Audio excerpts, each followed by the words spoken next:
The most dangerous enemy isn't the one who curses your name. It's the one who shakes your hand while secretly digging your grave. Have you ever sensed that someone's hatred for you runs deeper than mere dislike? The terrifying truth is that not all enemies declare war.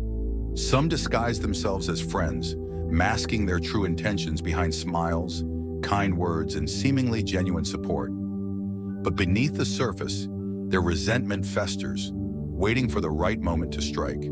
This isn't about paranoia, it's about survival. Some individuals don't act on impulse. They strategize.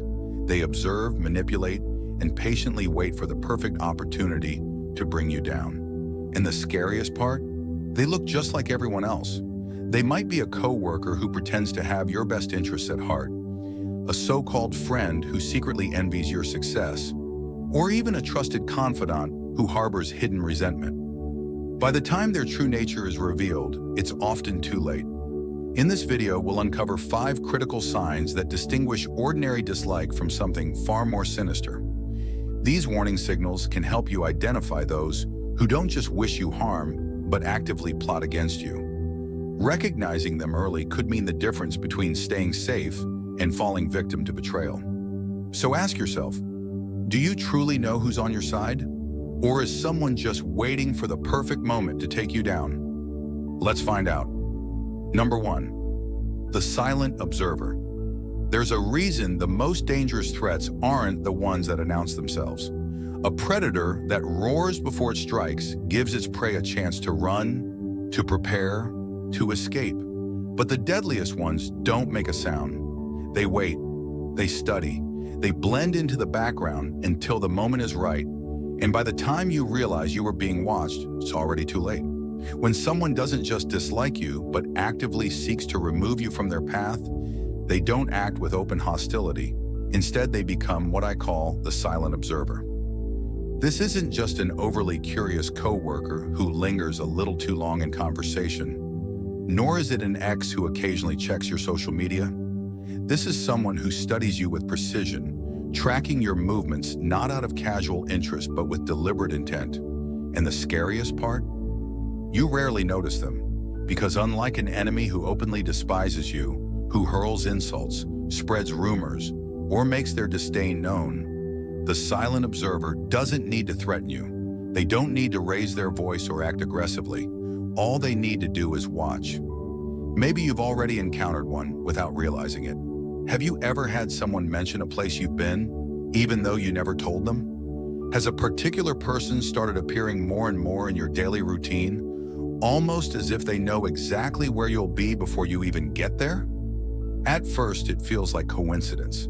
People bump into each other all the time, right? But when it keeps happening, when they always seem to just be there, the truth becomes impossible to ignore. In today's world, tracking someone doesn't require effort. It just requires patience. You might not post about your daily routine, but your friends do. You don't announce your schedule, but people around you unknowingly provide the details. A silent observer doesn't need to hack your phone or invade your privacy through sophisticated means. All they need to do is pay attention. A friend tags you at a restaurant. A colleague casually mentions your gym in passing. A neighbor comments on your work schedule. Piece by piece, they build a map of your life, connecting the dots until your patterns are as predictable as clockwork. And once they have enough information, they begin to position themselves inside it. At first, it feels harmless. You keep running into them at the cafe you visit every morning. You notice them at the gym more often. Maybe they even start conversations acting as if it's all random. But deep down, something feels off. Their timing is too perfect. Their presence is too consistent. They seem to know things they shouldn't. They appear where they don't belong. Yet when you try to explain it to yourself, you hesitate. You don't want to seem paranoid. You tell yourself it's just a coincidence. But this isn't paranoia. This is calculated surveillance. Daniel once dismissed these exact signs until it was too late. He had a predictable schedule, a morning coffee, an afternoon workout, a quiet walk home. Then one day he noticed a new face at his gym, a man named Ryan. Quiet, polite, never out of place. Nothing about him stood out. Then Daniel started seeing Ryan everywhere, first at the gym, then at his favorite coffee shop, then at the grocery store. always a few steps away, always within sight. At first, Daniel ignored it. It felt too absurd to take seriously. Then one night, as he walked home, he saw Ryan again, this time waiting on the opposite sidewalk, standing, watching, and suddenly it all made sense. The silent observer doesn't rush. They don't act impulsively. Their greatest strength is patience. And their goal is simple: to know you better than you know yourself. Because the more they know, the easier it is to find the perfect moment to strike. They don't just want access to your life, they want control over it. And the best way to control something is to anticipate its every move. The more predictable you are, the more vulnerable you become. The more comfortable you feel in your routine, the easier it is for them to slip into it unnoticed. So how do you protect yourself? You pay attention, not with fear, but with awareness. Who always seems to be where you are? Who knows things they shouldn't? Who makes you feel uneasy, even when nothing seems outright wrong? Most people dismiss their instincts. They ignore that subtle feeling that something isn't right. They convince themselves it's all in their head. But intuition is an ancient survival mechanism, designed to detect danger before it becomes obvious. The mind picks up on patterns before we consciously recognize them. That uneasy feeling, that sudden sense that something is wrong, it's there for a reason. The Roman Emperor Marcus Aurelius once wrote, "Your mind will take the shape of what you frequently hold in thought." If you ignore the signs, if you dismiss your instincts, you allow the silent observer to remain invisible. Trust your intuition. If something feels wrong, it probably is. And in a game where your life may be at stake, the worst mistake you can make is assuming you aren't being watched. Number 2, the quiet betrayal. Not all attacks come with a warning. Some are slow, deliberate, and carefully hidden beneath the surface, like poison slipped into a drink over time. The most dangerous enemies are not the ones who openly oppose you, who challenge you face to face with clear intent. No, the true threat often comes from those who smile in your presence while silently unraveling everything you have built. Betrayal is rarely loud. It does not arrive with the crash of shattered trust, but seeps in like water against stone, unnoticed until the damage is irreversible. It is quiet, insidious, and patient. And because it does not declare itself, most people never see it coming. They only recognize its presence when they find themselves isolated, their reputation in ruins, and their support system turned against them. Emily once believed that the challenges she faced in her workplace were simply part of life. A difficult coworker, a few misunderstandings, nothing unusual. She brushed off small tensions, assuming they were normal in any professional setting. But then something changed. Her boss, who once valued her input, now seemed distant. The colleagues she once laughed with had grown cold. Invitations to team gatherings stopped coming. Conversations ended abruptly when she entered the room. And the worst part? No one could explain why. There had been no major incident, no obvious conflict. It was not a single moment that turned people against her, but a series of subtle, well-placed distortions. A rumor here, a misinterpreted comment there. At first, she doubted herself. Had she truly offended someone? Had she been careless with her words? She searched for answers, replaying past conversations in her mind, trying to pinpoint where things had gone wrong. But then the pattern became clear. This was no accident. Someone was working against her, not through direct attack, but by planting seeds of doubt, by manipulating perception in such a way that others unknowingly carried out their work for them. This is how betrayal works when it is crafted with patience. It does not strike like a sword, it erodes like water, slowly, persistently, until what once stood firm begins to crumble. The person behind it rarely makes a direct move. They do not need to. Instead, they whisper just enough to make people question you. They distort the truth just enough to make you seem unreliable.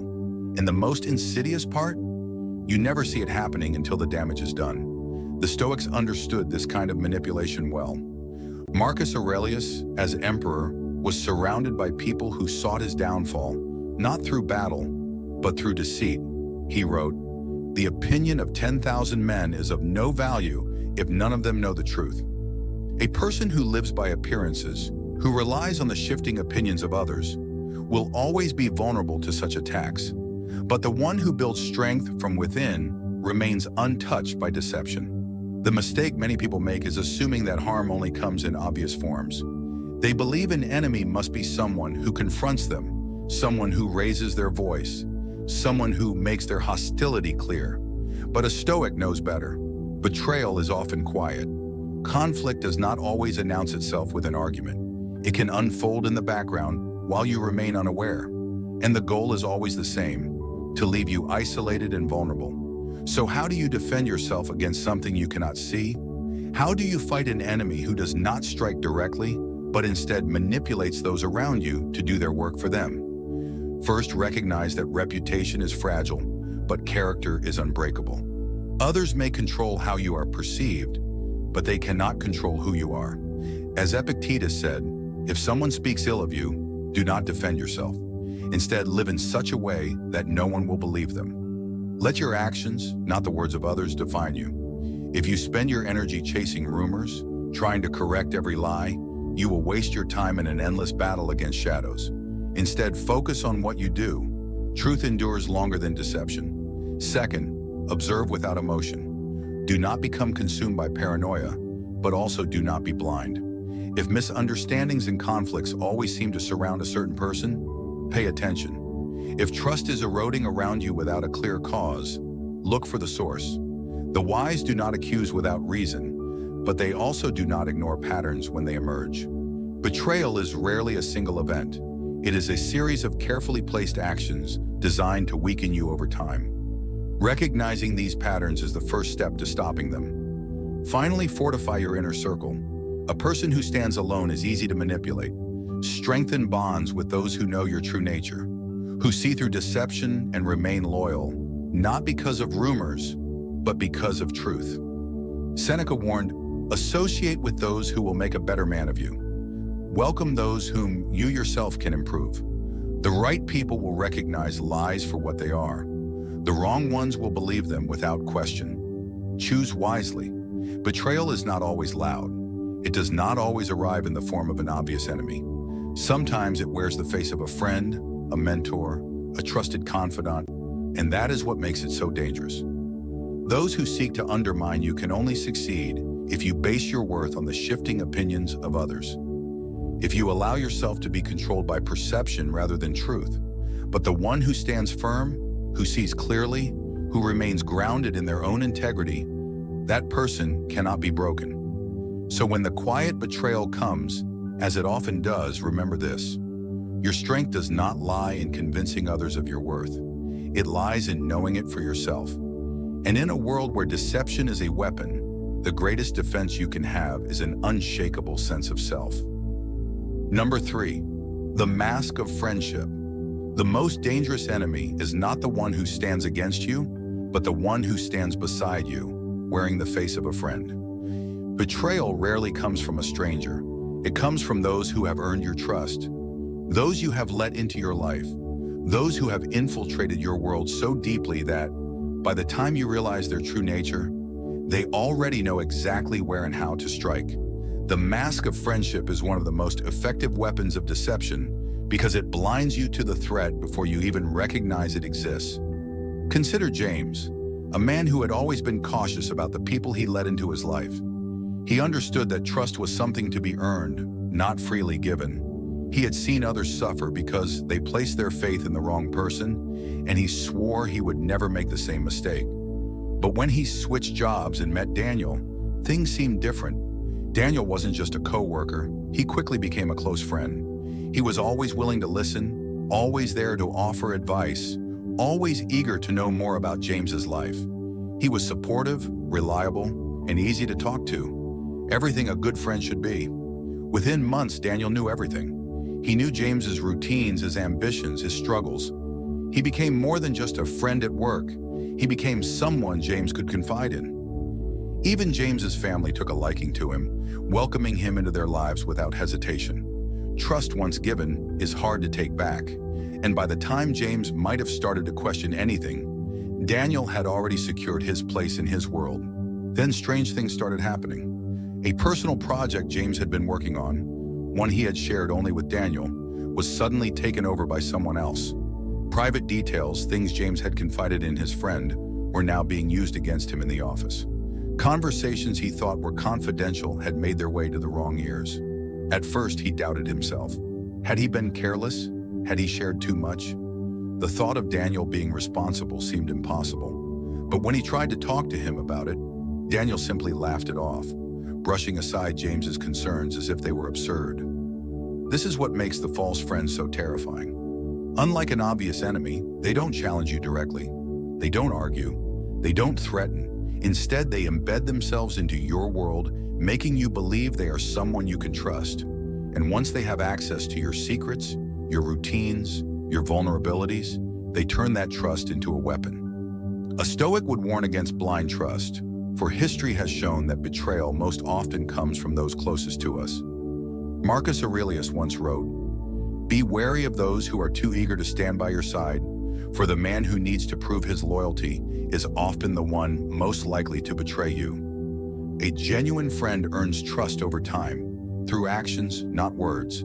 But a false friend rushes the process, trying to break down your defenses before you even realize you're under attack. They position themselves as your greatest supporter, your most reliable confidant, only to subtly plant doubts and fears in your mind. Think about the people in your life.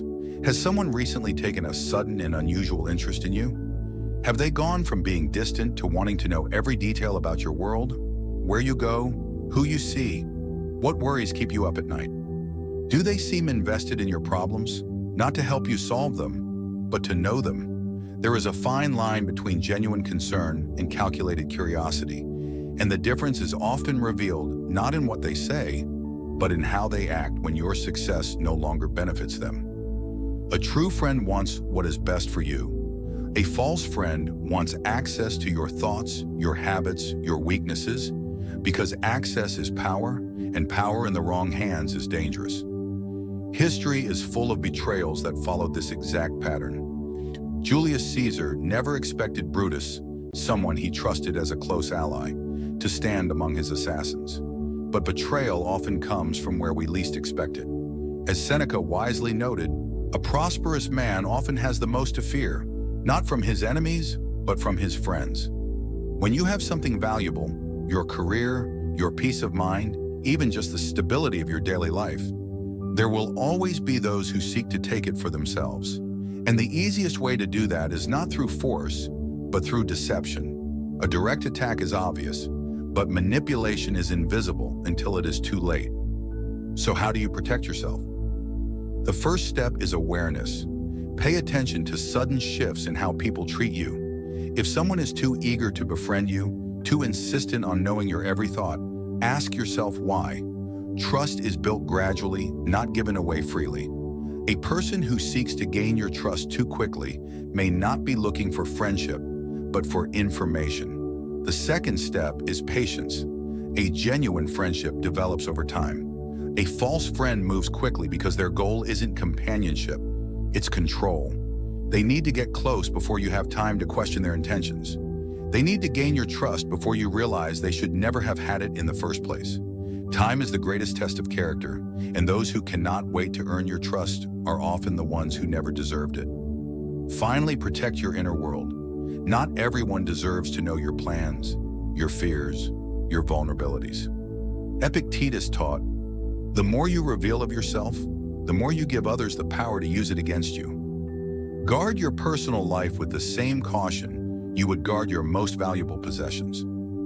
Trust is a gift, and not everyone is worthy of receiving it, because the greatest danger isn't always from those who oppose you. It's from those who stand close enough to whisper in your ear while holding a knife behind their back. Number 4, the gradual attack. No one descends into violence without warning. Before a storm unleashes its full force, the air grows heavy, the wind shifts, and the sky darkens. Likewise, when someone harbors true malice, they rarely strike outright. They test, they escalate, they observe how much they can get away with before making their final move. And if you fail to recognize these signs, you may not realize the danger until it's too late. A person with violent intent does not reveal their true nature immediately. They do not walk up to you and announce their plans. Instead, they introduce small disturbances, subtle shifts in behavior, barely noticeable at first. They make an offhand remark laced with aggression, then smile as if it were nothing. They brush too close to you in a way that feels just a little too intentional. They push the limits little by little, studying your reaction each time. Every act is a test, a way of measuring how much resistance they will meet if they decide to go further. Consider Nathan, a man who always brushed off his co-worker, Eric's aggressive humor. Eric had a way of joking about violence, about how he could snap at any moment, about how easy it would be to make someone disappear. He would laugh after saying these things, as if to reassure those around him that it was just talk. And at first, Nathan treated it as nothing more than dark humor. After all, many people make offhanded jokes about anger and frustration without truly meaning harm. But then things started to shift. The remarks became more frequent, more pointed. One day, Eric casually mentioned how easy it would be to get rid of someone without leaving a trace. Nathan chuckled along, but something about the way Eric said it made him uneasy. It wasn't just a joke anymore. There was something calculated behind his words. Soon after, Eric began invading Nathan's space, standing too close, blocking doorways, forcing Nathan to maneuver around him. He started accidentally bumping into Nathan, each time with a little more force than before.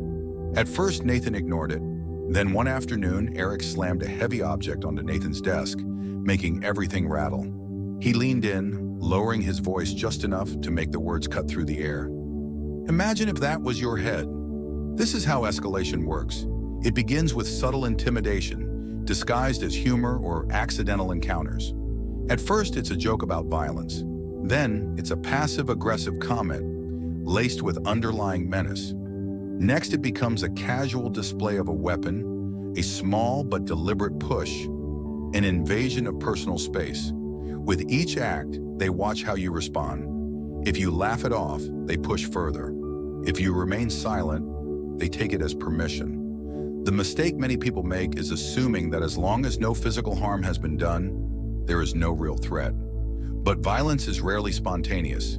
It builds over time through a series of escalating behaviors.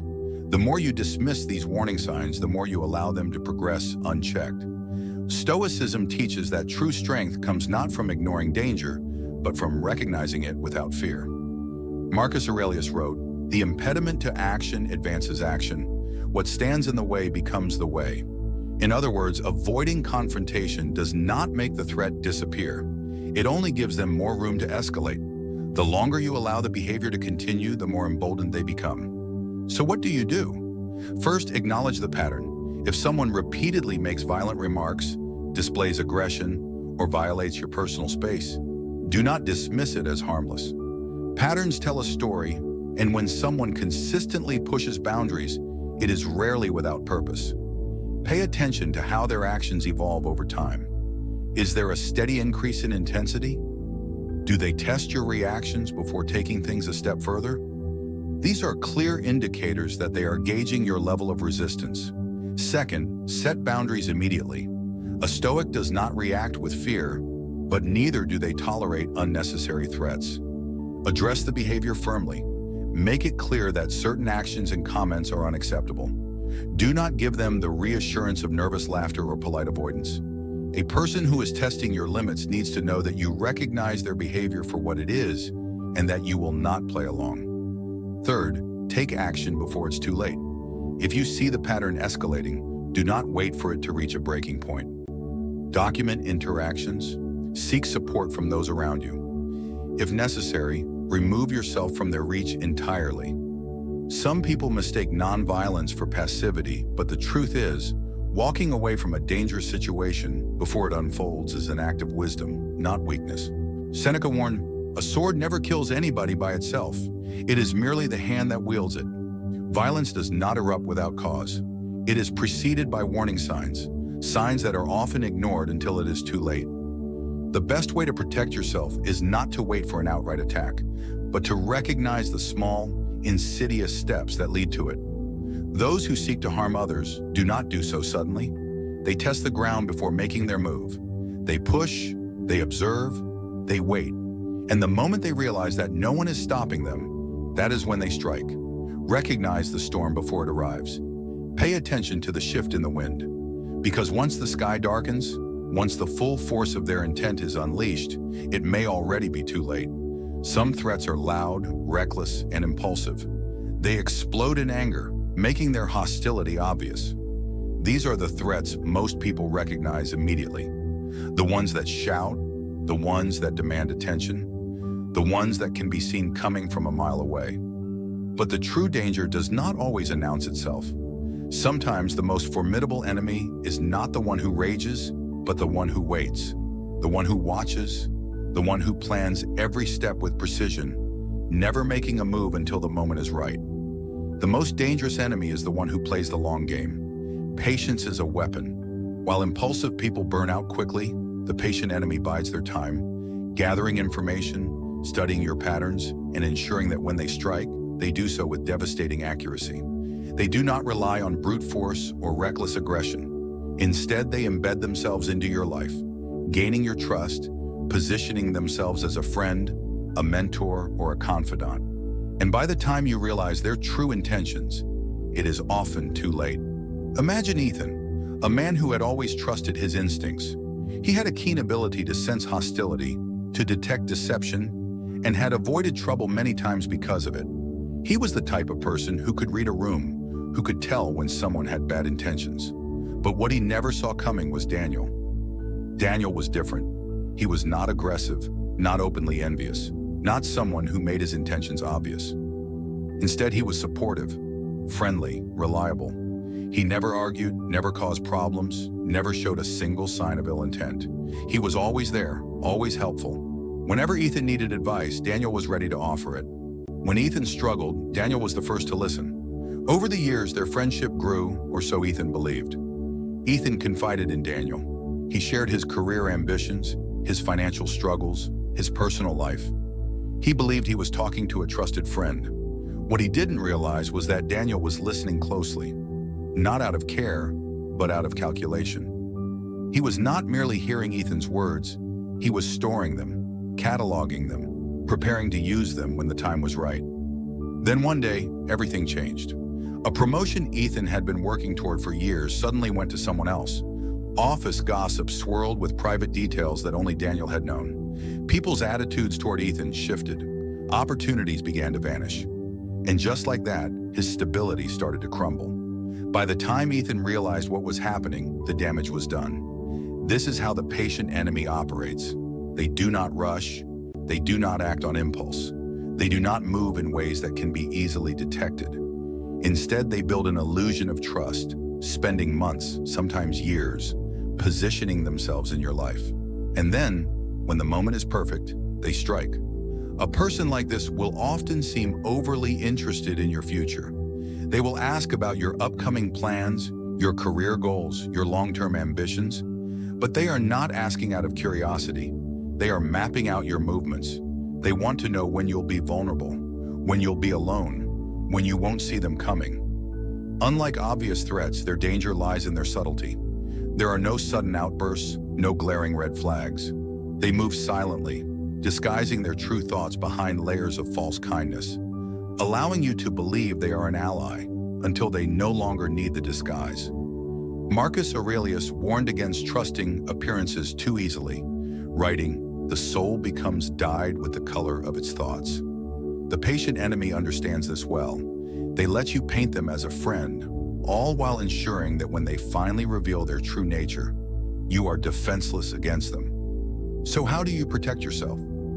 First, be mindful of those who show an unusual interest in your private life. Not everyone who asks about your future is a threat, but if someone seems too invested in knowing every detail, take note. Pay attention to their patterns. Do they collect information without sharing much about themselves? Do they always seem to appear in moments of your vulnerability? Do they position themselves as your strongest sub